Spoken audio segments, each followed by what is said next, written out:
Okay, so the butter is melted in our stainless steel skillet. Don't know why I said cast iron just then. And then get the onions in. You don't want to add much salt when making risotto.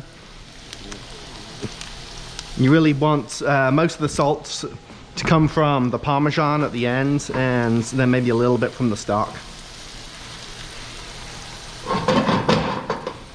So we're gonna sweat those off on a high heat till they just start to become translucent.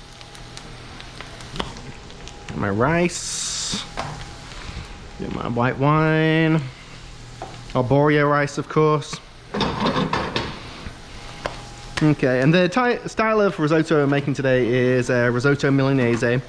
I had an Italian master chef at Culinary Institute of America show me how to make this, Professor Tonelli, and he insisted that you do not use extra virgin olive oil for risotto milanese, so that's the way we're going to make it. All right, onions are just starting to get there, so now we're going to add in the rice. And then also that traditional risotto milanese should not have garlic in them. Most of the different recipes that you find online will go against that rule.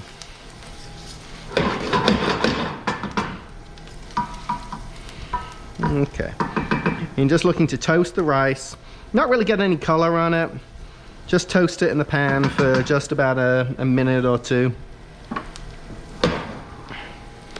Our mushroom stock over here was made with mirepoix, dried shiitakes and black trumpet mushrooms, some saffron, which is also traditional to risotto milanese, peppercorns, bay leaves, thyme, and yep, just water, and then simmered for about an hour. Okay.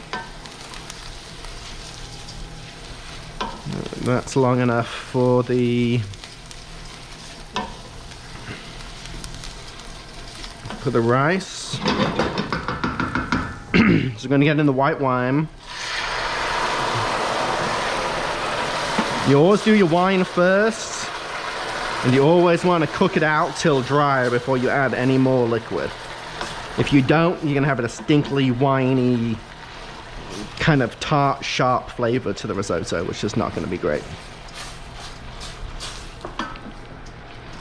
One of the distinguishing characteristics of a well-made risotto is what the Italians call mantecature, and that literally translates to stirring to achieve creaminess. And what you're doing right now is you're agitating the starches on the outside of the arborio. Arborio is a short grain rice, so it's pretty high in starch. And the resulting product that you end up with should be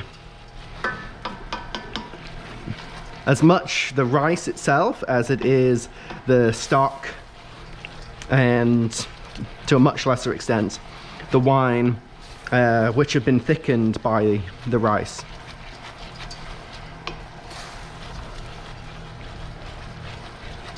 Personally, when I'm making risotto, it's a fairly long process. It can easily take about half an hour, 45 minutes.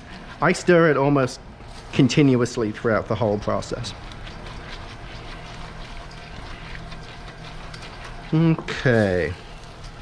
And that's just about what we're talking about when we say dry. So you see how there's no real additional liquid separating from the rice. So now we're going to add our stock. I'm going to do that incrementally. So just 2 cups of rice, so we'll do 2 cups of stock at a time. You can see that nice effect of the saffron on there.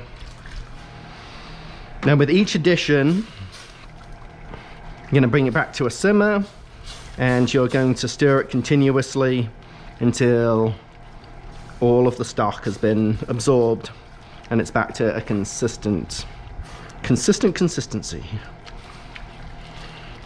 Lovely alliteration there. All right, I'll see you in about half an hour or so when we're ready to finish it off.